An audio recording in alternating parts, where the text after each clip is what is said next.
Hello friends, नमस्कार। Welcome. आप सबका स्टॉक मार्केट स्टूडियो चैनल में स्वागत है। सबसे पहले मैं जयेश धोलकिया आप सबका शुक्रिया अदा करना चाहता हूँ। आप सब ने जो रिस्पॉन्स दिया, जो स्नेह दिया और आशीर्वाद दिया, उसके लिए मैं आपका आभारी हूँ। 1 जून से हम लोग साथ में हैं। ये मेरा 8वां एपिसोड है। मैं आप सबका और यूट्यूब चैनल का इस साथ बने रहने के लिए सब आभारी हूँ, शुक्रगुजार हूँ। मेरा सीए के प्रोफेशन के साथ साथ स्टॉक मार्केट टेक्निकल्स, फंडामेंटल्स और मार्केट एनालिसिस मेरा शौक़ रहा है और जब भी समय मिले इसका मैं उपयोग करता हूँ। ये मेरी हॉबी रही है और 1 जून से अपने व्यूज़ आपके साथ शेयर करता हूँ और मैं चाहता हूँ कि आप भी अपने व्यूज़ मेरे साथ शेयर करें और ज़रूर से कमेंट करें। और मेरा व्यू पसंद आए तो आप मेरा वीडियो को सब्सक्राइब करें, जिससे हम लोग साथ में हमेशा के लिए बने रहेंगे। 1 जून 9200 का निफ्टी था और मैंने कहा था कि 9000 का स्टॉप लॉस है और टारगेट्स हमारे 10,000 के थे। फर्स्ट टारगेट्स, धीरे धीरे टारगेट्स हमने बढ़ाते गए और लास्ट वीक में मैंने कहा था कि 10,550 का फर्स्ट सपोर्ट है और फाइनल सपोर्ट 10,350 का है, जो टूटने पर ही मंदी की ध्यान बनेगी और ऊपर में 10,900 का रेसिस्टेंस है, जहां पर ही निफ्टी ने क्लोज दिया। ये एक टेक्निकल्स का मिरेकल्स है। ये एक स्टडीज़ है जिससे आने वाले दिनों के लिए हम लोग एक्सपेक्टेशन करते हैं, संभावना करते हैं और वहाँ पर ये संभावना के ऊपर हम रिस्क मैनेजमेंट करते हैं और अपना फाइनेंशियल मैनेजमेंट करते हैं। इस रैली में इन्वेस्टर्स को बहुत ज़्यादा फ़ायदा नहीं हुआ, क्योंकि पर्टिकुलरली कंसंट्रेट था रैली कुछ सिलेक्टिव स्टॉक्स में। रिलायंस 900 रुपये का 1800 रुपया हो गया और कुछ सिलेक्टिव स्टॉक्स ही जो है बहुत ज़्यादा परफॉर्म किए, जैसा कि एस्कॉर्ट 550 रुपये का 1100 हो गया, महिंद्रा एंड महिंद्रा 270 रुपये का 540 हो गया, Bajaj auto, hero Motors, HDFC bank, ये सब स्टॉक्स ने अच्छे परफॉर्मेंस दिए।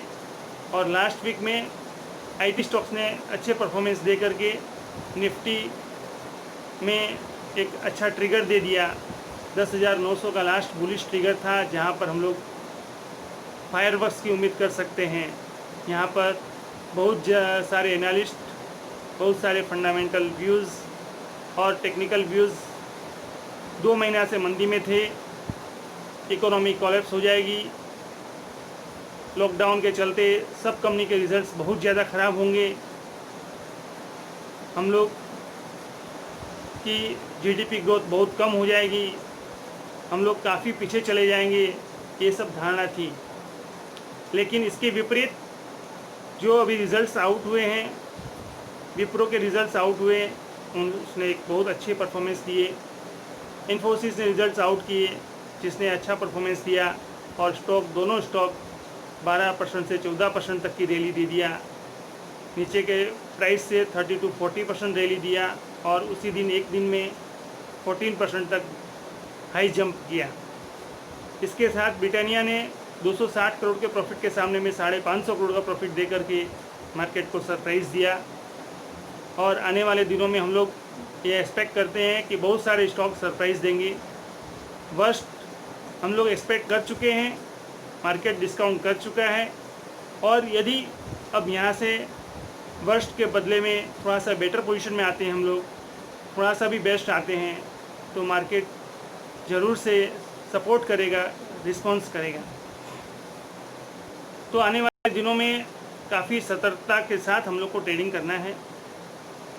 स्टॉक वाइज जिसने परफॉर्मेंस अच्छे जो स्टॉक परफॉर्मेंस अच्छे देंगे, उस स्टॉक में आपको अच्छा रिटर्न्स मिलेगा।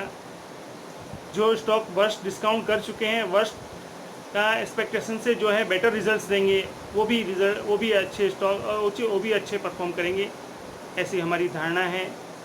निफ्टी ने परफॉर्मेंस कर दिया है ऑलरेडी, तो निफ्टी यहाँ से बहुत ज़्यादा बुलिश नहीं रहेगा।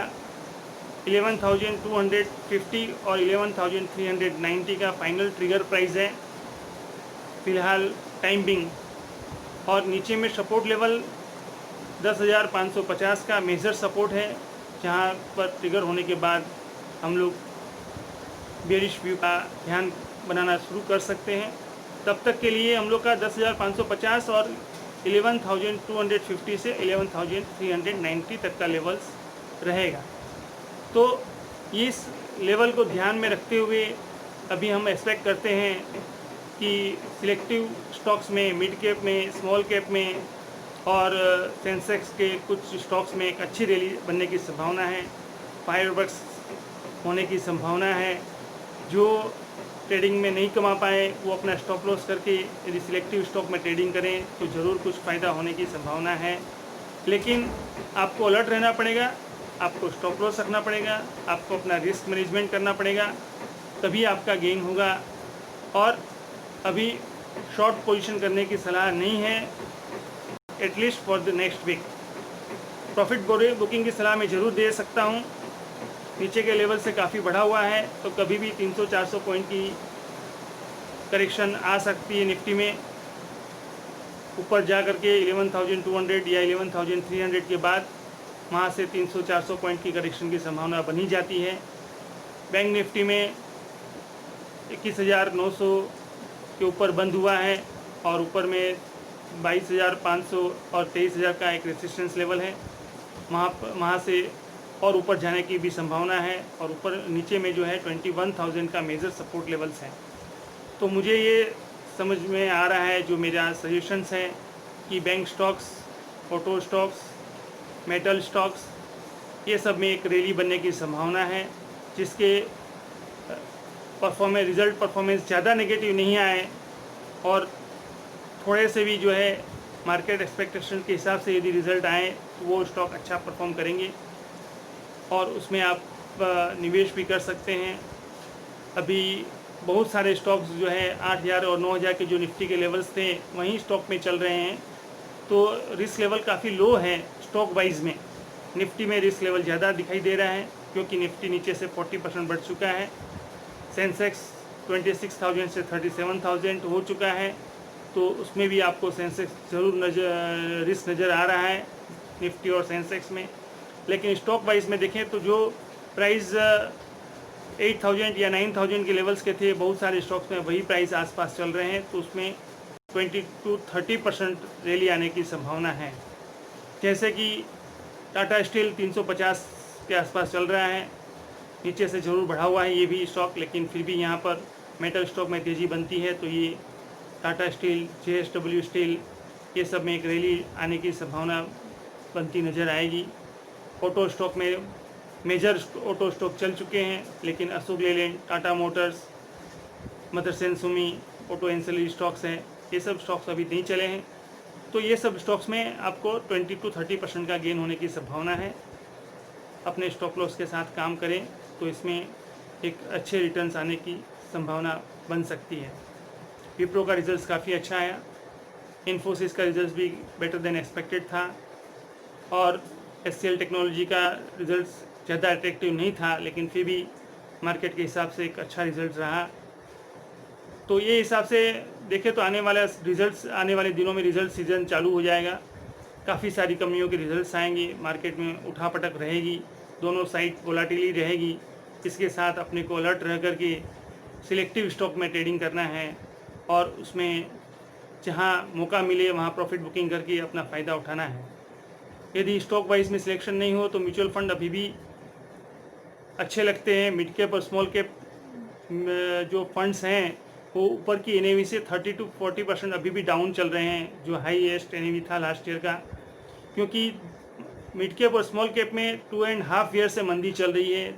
2018 का जनवरी में जब से फाइनेंस मिनिस्टर ने लॉन्ग टर्म कैपिटल गेन पर टैक्स लगाया, तब से ही जो है मिड कैप और स्मॉल स्टॉक की पिटाई हो चुकी है और कुछ सारे स्टॉक 60-70% या 80% तक जो है करेक्शन हो चुके हैं।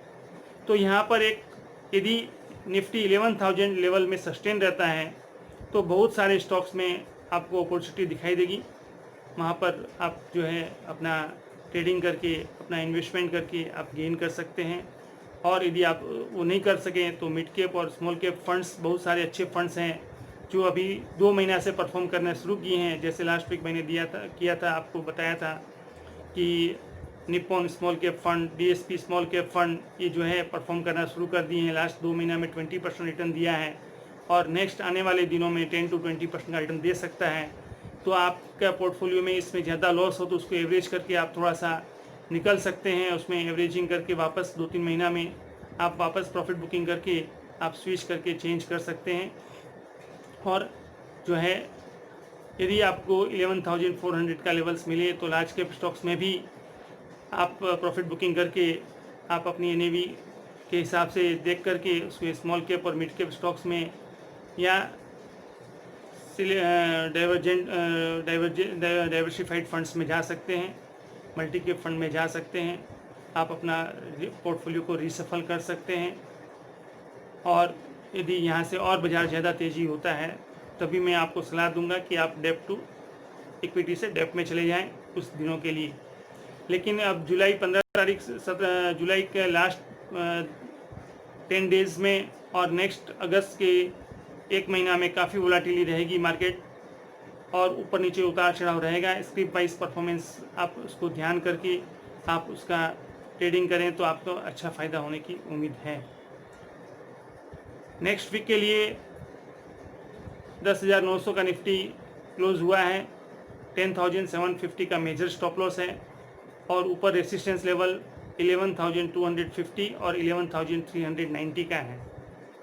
तो 11,300 के आसपास आप ज़रूर से प्रॉफिट बुकिंग करें। वहाँ से एक अच्छा करेक्शन 300-400 पॉइंट का आए तो वापस आप री एंट्री कर सकते हैं। और यदि आप के पास निफ्टी का ट्रांजेक्शन करते हैं तो 11,300 का या 400 का कॉल ज़रूर से बेच कर रखें। नीचे में आप तेजी का ध्यान हो तो 10,500 का पुट भी बेच सकते हैं।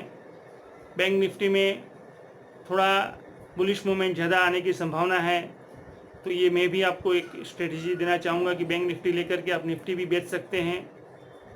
निफ्टी का लॉन्ग पोजीशन हो तो 11,300 का 11,400 का कॉल बेच सकते हैं। स्टॉक वाइज में आपके पास बहुत सारे लॉन्ग पोजीशन आप क्रिएट करके रखे हैं तो निफ्टी को हेज करके रखें अभी 11,300 के आसपास। अभी तक जो है ऑपरेटर ने निफ्टी लेकर के स्टॉक को हेज करके रखा था। अभी मुझे लगता है कि ऑपरेटर निफ्टी बेच करके स्टॉक में पोजीशन बनाने की कोशिश करेगा। उसको हेज करके मार्केट में दोनों साइड मूवमेंट देने की कोशिश रहेगी, दोनों साइड ट्रिगर होगा। तो ये समय में आप संभल करके अच्छा से ट्रेडिंग करें तो ज़रूर फ़ायदा होने की उम्मीद है। Fireworks will continue in next couple of days और उसके बाद वहाँ से प्रॉफिट बुकिंग की संभावना रहेगी। स्टॉक वाइज में आपको सजेशन दूँ तो कैडिला हॉस्पिटल का एक अच्छा ट्रिगर हुआ है। लास्ट वीक क्लोजिंग अच्छा हुआ है, 378 पर क्लोज हुआ है। 360 का स्टॉप लॉस में आप उसमें ध्यान रख सकते हैं।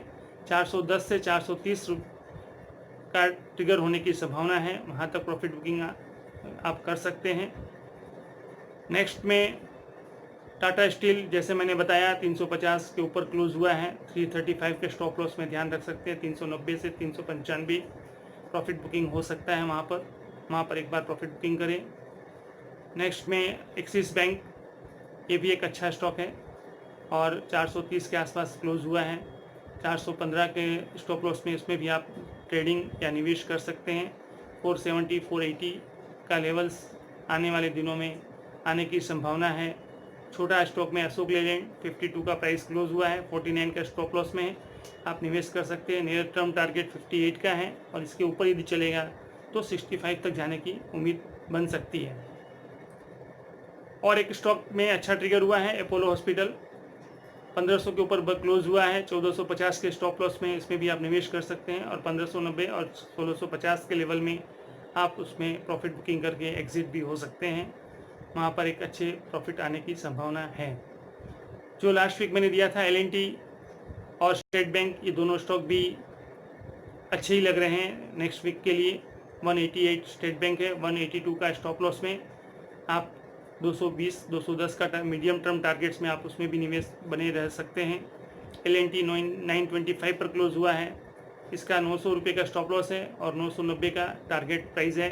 यदि उसके ऊपर चले तो एक नए लेवल्स में नई तेज़ी बनने की संभावना उसमें भी नज़र आ रही है। कैश स्टॉक में एवरीडे इंडस्ट्रीज़ 110 के ऊपर बंद हुआ है, इसमें भी आप ध्यान रख सकते हैं। 140-50 तक जाने की धारणा है, 95 के नीचे का स्टॉप लॉस रखेंगे।